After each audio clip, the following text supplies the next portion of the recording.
Decreto número 1171, de 22 de junho de 1994. Aprova o Código de Ética Profissional do Servidor Público Civil do Poder Executivo Federal.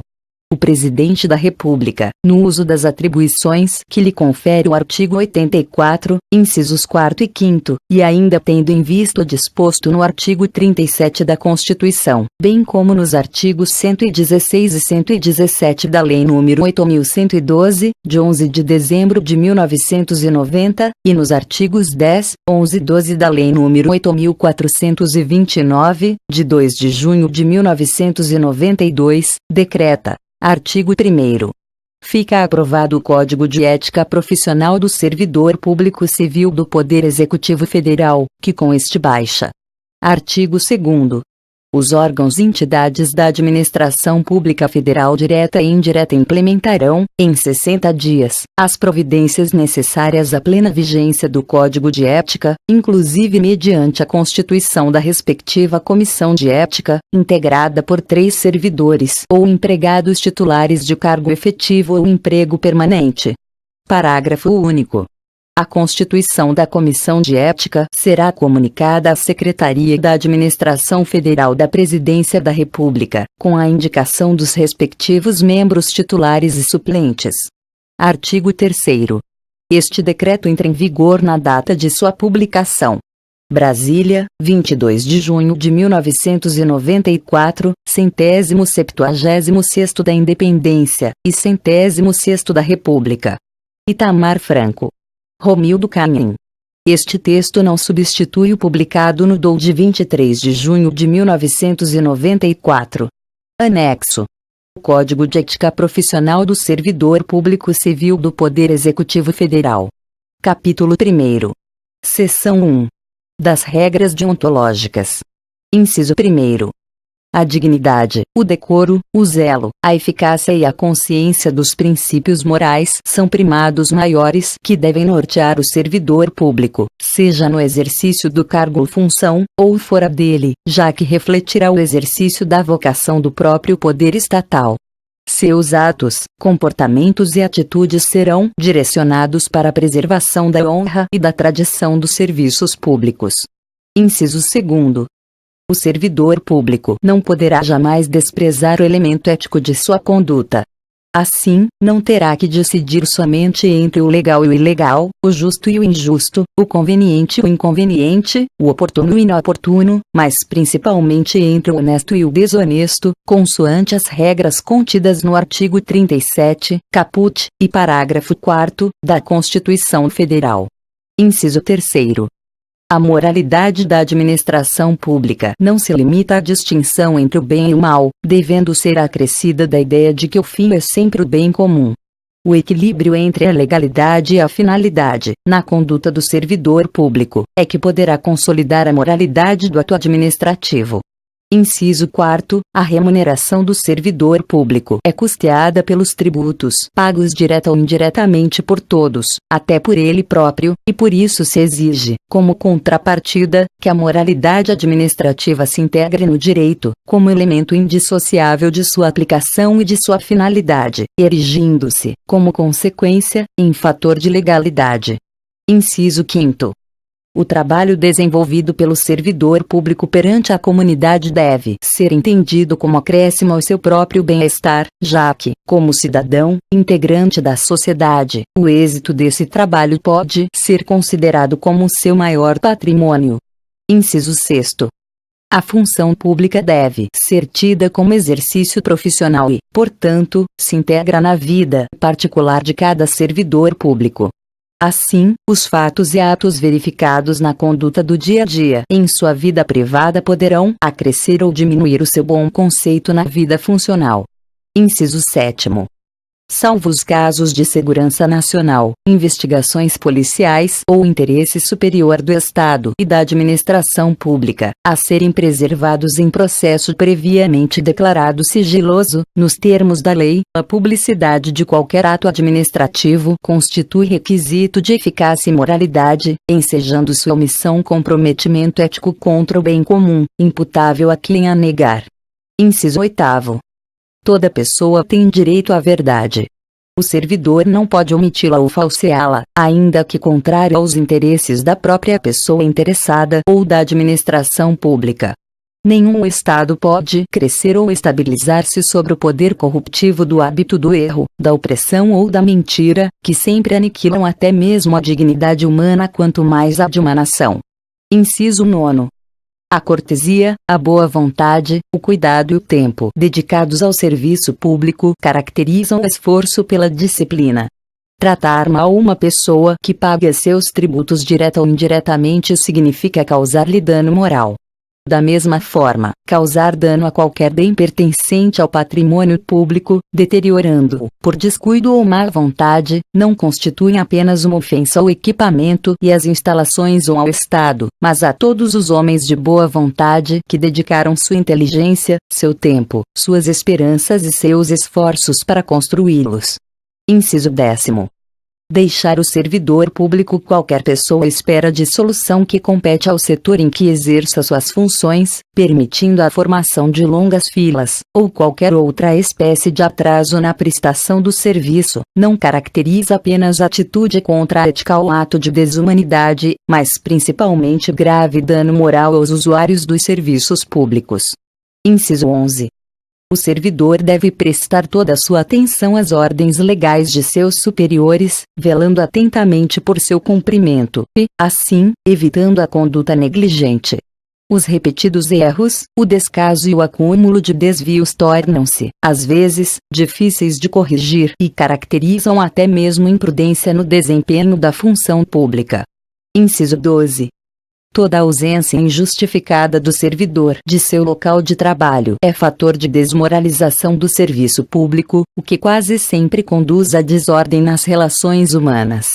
Inciso 13. O servidor que trabalha em harmonia com a estrutura organizacional, respeitando seus colegas e cada concidadão, colabora, e de todos pode receber colaboração, pois sua atividade pública é a grande oportunidade para o crescimento e o engrandecimento da nação. Seção 2. Dos principais deveres do servidor público. Inciso 14. São deveres fundamentais do servidor público: a. Desempenhar, a tempo, as atribuições do cargo, função ou emprego público de que seja titular. b. Exercer suas atribuições com rapidez, perfeição e rendimento, pondo fim ou procurando prioritariamente resolver situações procrastinatórias, principalmente diante de filas ou de qualquer outra espécie de atraso na prestação dos serviços pelo setor em que exerça suas atribuições, com o fim de evitar dano moral ao usuário. c. Ser probo, reto, leal e justo, demonstrando toda a integridade do seu caráter, escolhendo sempre, quando estiver diante de duas opções, a melhor e a mais vantajosa para o bem comum. d. Jamais retardar qualquer prestação de contas, condição essencial da gestão dos bens, direitos e serviços da coletividade a seu cargo. e. Tratar cuidadosamente os usuários dos serviços, aperfeiçoando o processo de comunicação e contato com o público. F. Ter consciência de que seu trabalho é regido por princípios éticos que se materializam na adequada prestação dos serviços públicos. G. Ser cortês, ter urbanidade, disponibilidade e atenção, respeitando a capacidade e as limitações individuais de todos os usuários do serviço público, sem qualquer espécie de preconceito ou distinção de raça, sexo, nacionalidade, cor, idade, religião, cunho político e posição social, abstendo-se, dessa forma, de causar-lhes dano moral. H. Ter respeito à hierarquia, porém sem nenhum temor de representar contra qualquer comprometimento indevido da estrutura em que se funda o poder estatal. I. Resistir a todas as pressões de superiores hierárquicos, de contratantes, interessados e outros que visem obter quaisquer favores, benesses ou vantagens indevidas em decorrência de ações imorais, ilegais ou éticas e denunciá-las. J. Zelar, no exercício do direito de greve, pelas exigências específicas da defesa da vida e da segurança coletiva. L. Ser assíduo e frequente ao serviço, na certeza de que sua ausência provoca danos ao trabalho ordenado, refletindo negativamente em todo o sistema. M. Comunicar imediatamente a seus superiores todo e qualquer ato ou fato contrário ao interesse público, exigindo as providências cabíveis. N. Manter limpo e em perfeita ordem o local de trabalho, seguindo os métodos mais adequados à sua organização e distribuição. O. Participar dos movimentos e estudos que se relacionem com a melhoria do exercício de suas funções, tendo por escopo a realização do bem comum. P. Apresentar-se ao trabalho com vestimentas adequadas ao exercício da função. Q. Manter-se atualizado com as instruções, as normas de serviço e a legislação pertinentes ao órgão onde exerce suas funções. R. Cumprir, de acordo com as normas do serviço e as instruções superiores, as tarefas de seu cargo ou função, tanto quanto possível, com critério, segurança e rapidez, mantendo tudo sempre em boa ordem. S. Facilitar a fiscalização de todos os atos ou serviços por quem de direito. T.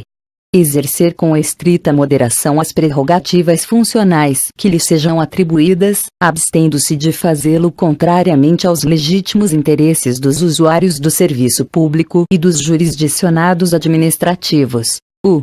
Abster-se, de forma absoluta, de exercer sua função, poder ou autoridade com finalidade estranha ao interesse público, mesmo que observando as formalidades legais e não cometendo qualquer violação expressa à lei. V. Divulgar e informar a todos os integrantes da sua classe sobre a existência deste código de ética, estimulando seu integral cumprimento. Seção 3. Das vedações ao servidor público. Inciso 15.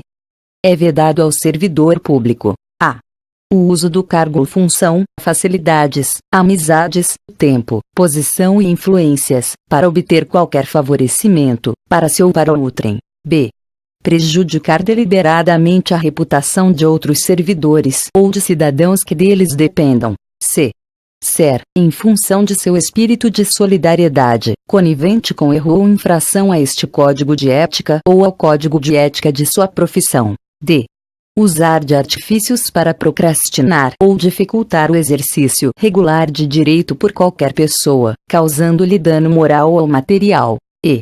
Deixar de utilizar os avanços técnicos e científicos ao seu alcance ou do seu conhecimento para atendimento do seu mister. F. Permitir que perseguições, simpatias, antipatias, caprichos, paixões ou interesses de ordem pessoal interfiram no trato com o público, com os jurisdicionados administrativos ou com colegas hierarquicamente superiores ou inferiores. G. Pleitear, solicitar, provocar, sugerir ou receber qualquer tipo de ajuda financeira, gratificação, prêmio, comissão, doação ou vantagem de qualquer espécie, para si, familiares ou qualquer pessoa, para o cumprimento da sua missão ou para influenciar outro servidor para o mesmo fim. H. Alterar ou deturpar o teor de documentos que deva encaminhar para providências. I. Iludir ou tentar iludir qualquer pessoa que necessite do atendimento em serviços públicos. J. Desviar servidor público para atendimento a interesse particular. L. Retirar da repartição pública, sem estar legalmente autorizado, qualquer documento, livro ou bem pertencente ao patrimônio público. M. Fazer uso de informações privilegiadas obtidas no âmbito interno de seu serviço, em benefício próprio, de parentes, de amigos ou de terceiros. N. Apresentar-se embriagado no serviço ou fora dele habitualmente. O. Dar o seu concurso a qualquer instituição que atente contra a moral, a honestidade ou a dignidade da pessoa humana. P. Exercer a atividade profissional à ética ou ligar o seu nome a empreendimentos de cunho duvidoso. Capítulo 2. Das comissões de ética. Inciso 16. Em todos os órgãos e entidades da administração pública federal direta, indireta autárquica e fundacional, ou em qualquer órgão ou entidade que exerça atribuições delegadas pelo poder público deverá ser criada uma comissão de ética, encarregada de orientar e aconselhar sobre a ética profissional do servidor, no tratamento com as pessoas e com o patrimônio público, competindo-lhe conhecer concretamente de imputação ou de procedimento susceptível de censura. Inciso 18. A Comissão de Ética incumbe fornecer, aos organismos encarregados da execução do quadro de carreira dos servidores, os registros sobre sua conduta ética, para o efeito de instruir e fundamentar promoções e para todos os demais procedimentos próprios da carreira do servidor público. Inciso 22. A pena aplicável ao servidor público pela Comissão de Ética é a de censura, e sua fundamentação constará do respectivo parecer, assinado por todos os seus integrantes, com ciência do faltoso. Inciso 24. Para fins de apuração do comprometimento ético, entende-se por servidor público todo aquele que, por força de lei, contrato ou de qualquer ato jurídico, preste serviços de natureza permanente, temporária ou excepcional, ainda que sem retribuição financeira, desde que ligado direta ou indiretamente a qualquer órgão do poder estatal, como as autarquias, as fundações públicas, as entidades paraestatais, as empresas públicas e as sociedades de economia mista, ou em qualquer setor onde prevaleça o interesse do Estado.